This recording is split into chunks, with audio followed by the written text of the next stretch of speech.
Keepunumuk, Weeachumun's Thanksgiving Story by Danielle Greendeer, Anthony Perry, and Alexis Bunton.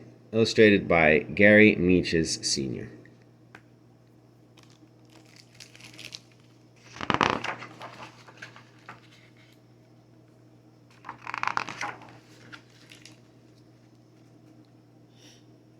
Before you begin, this is the tale of the harvest feast shared by the newcomers and the Wampanoag people in 1621.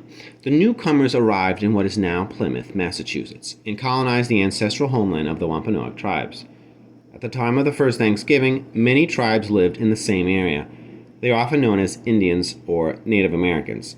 In this story, we call them First Peoples because they were the first to live on the land. The Wampanoag people have taken care of their land and tended their gardens for at least 12,000 years. The Wampanoag people hunt, fish, and raise the three sisters, corn, beans, and squash. Over time, First Peoples developed deep knowledge about the ways that many plants, often called medicine, help bodies and minds stay healthy. Important words to know. In the past and still today, Wampanoag people speak a language called Wampanoag. There are some Wampanoag words and concepts in this story. Keepunumuk, the time of harvest. Nasamp, a traditional Wampanoag dish. newcomers, grandmother. Usamikwan, the leader of the Wampanoag tribes, also known as Massasoit. Succotash, a soup made from corn, beans, and squash. Chisquantum, a Wampanoag man who also known as Squanto. Turtle Island, a name used by many First Peoples for North America, based on traditional stories.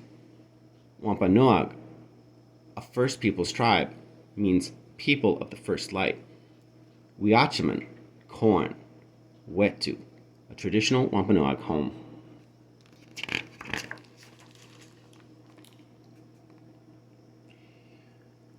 I love your garden this time of year, said Maple. Me too. What shall we pick for lunch?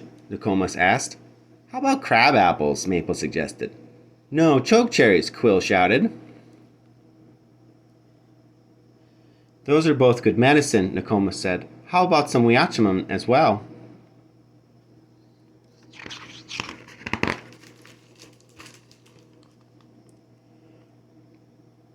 Yes, Maple replied. She is such a good big sister to beans and squash. The three sisters, they grow together, Quill added. You're right. They feed people all over Turtle Island, Nokomis said. And they have many stories to tell. Can you tell us a story? Quill asked. How about the time Weeachumun asked our Wampanoag ancestors to help the pilgrims? Nokomis replied. The first Thanksgiving? Maple asked. Some people call it that, Nokomis said. We call it Keepunumuk, the time of the harvest. Here's what really happened.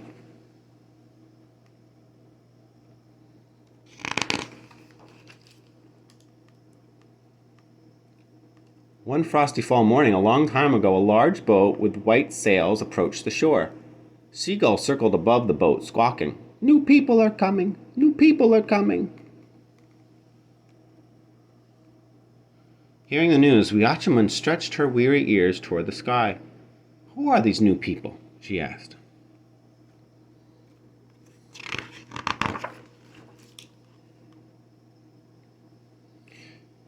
2 winters had passed since many of the first peoples who cared for Weeachumun passed into the spirit world. Those who were not taken by sickness found new homes to ease their heavy hearts and rebuild their lives. Weeachumun feared this winter would be her last and called upon Fox for help. Fox looked up at Weeachumun. Should we trust these newcomers? He asked. Stay close and watch what they do, Weeachumun told Fox.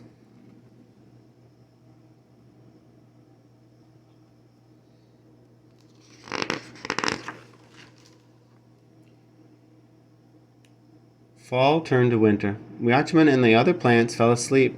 Fox watched the newcomers come ashore. He watched as they made their way into the forest. He watched them enter and abandon Wetu. He watched them taking a cooking pot and a basket of Weeachumun's seeds. Don't take us away, the seeds cried. We are waiting for the first people to come back in the spring to prepare our beds. We must grow first. But the newcomers could not hear the seeds. Their ears did not know the voices of the land.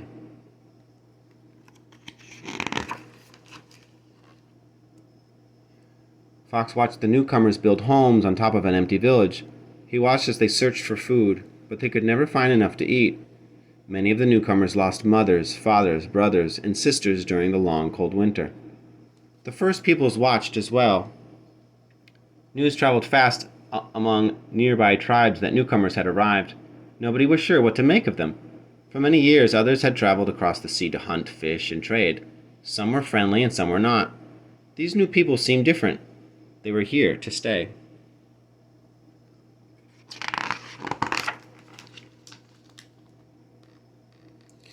Winter turned into spring. The sun warmed the earth. The newcomers continued their search for food. Weeachumun awoke from her long slumber and thanked the Creator for another season. She and her sisters, Beans and Squash, pushed through the ground and reached toward the sky. Fox returned to share what he had seen. The newcomers are hungry, Fox told the three sisters. They took Weeachumun's seeds, but they don't know how to help them grow.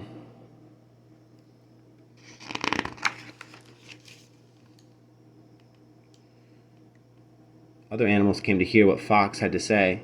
We should help, Weeachumun said. I agree, Beans said. Our home is their home now. I think we should too, said Squash. People help us grow. We must help, Deer said. We agreed to feed the people. In return, they care for the home we share. I wouldn't, said Fox. The newcomers don't know our world. Sometimes new people can seem scary, Rabbit said. The Creator tells us to help all living things. This is how the world works. Yes, Duck and Turkey agreed. It's settled, said Weeachumun. We will send the first peoples to help the newcomers.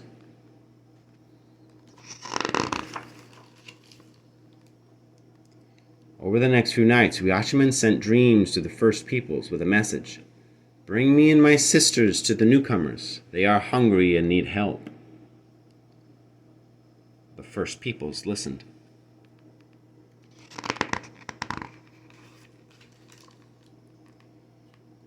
Their leader, Wasamakin, visited the newcomers. He could see that they wanted peace.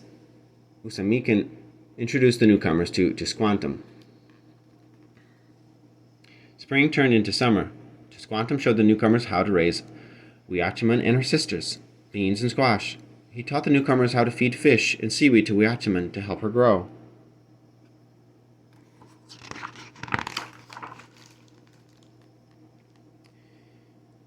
Soon Weeachumun's seeds pushed through the earth and climbed toward the sky.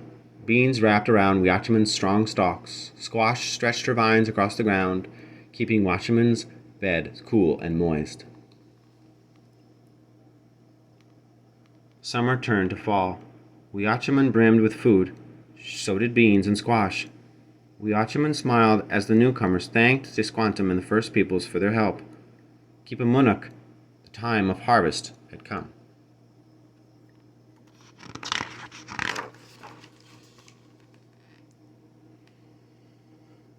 The newcomers prepared a feast to celebrate the first year in their new home. They fired muskets in celebration. Boom, boom, boom. Usamikin, warriors, and other first peoples arrived. They feasted for 3 days. That meal changed both our lives and their lives forever. Many Americans called it a day of Thanksgiving. Many of our people call it a day of mourning.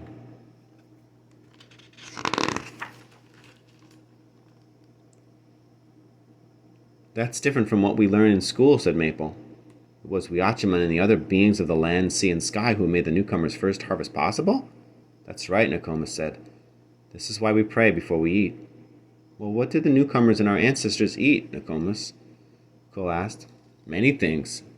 Succotash, duck, turkey, rabbit, deer, lobster, fish, pumpkins, cranberries, boiled bread, and nesam, Nokomis said. All this talk about food is making me hungry, Maple said. Let's go make some lunch then, Nokomis laughed. And we'll enjoy every bite, said Quill.